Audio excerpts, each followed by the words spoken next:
chi-squared test. Okay, you're told that it's a chi-squared and that they're testing for the significance level at 5%. So the first part of the question, you can see here, there's the chi-squared. The first part of the question is to state the null and the alternative hypothesis. So anytime you're doing a chi-squared two-way table, the null hypothesis is that they are independent. And on this one, we're looking at the color of the pepper and the size. So the color and size of the pepper are independent. That is always your null hypothesis. And then the alternative hypothesis, so HA, is that the color, or whatever the two variables are that you're looking at, are dependent.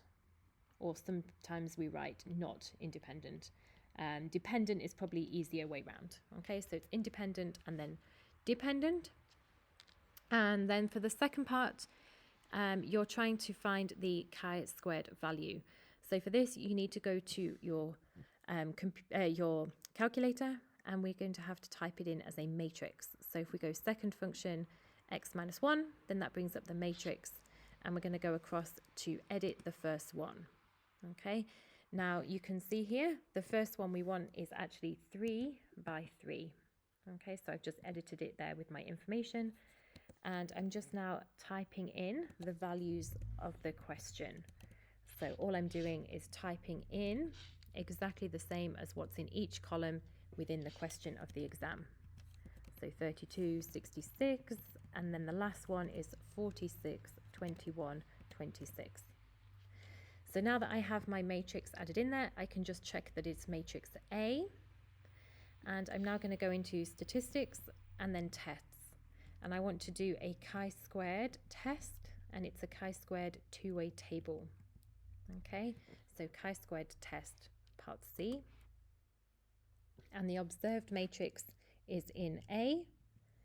It's saying that it will input the expected one into B, and I want it to calculate the information. So we can see straight away that the chi-squared statistic is equal to 22.5 to 3 significant figures. And then it told you that the critical value is 9.49, and you're asked to state the conclusion of the test. So I always think the easiest way to do this is just to draw a very quick diagram. Okay, so this is my chi-squared curve. It always looks a little bit like that. The critical value is 9.49. So 9.49, and this is the value that decides if it is bigger than it, we are taking the alternative, and if it is less, then we are taking the null. Okay, so this is the critical value. Now the thing that we compare with the critical value is the chi-squared value. So if my chi-squared value is 22.5, that means it is all the way down here somewhere. So it is on this side of my graph. And therefore I am taking the alternative hypothesis. Okay, so we would accept the alternative hypothesis, or we would reject the null hypothesis. So accept the alternative, reject the null, and you need to give a reason. Now the reason is fine to just be a diagram like that. That is enough to state the reason. You could also say that the chi-squared value is much bigger than the critical value. Okay, you can write that as well, or you can write it in words.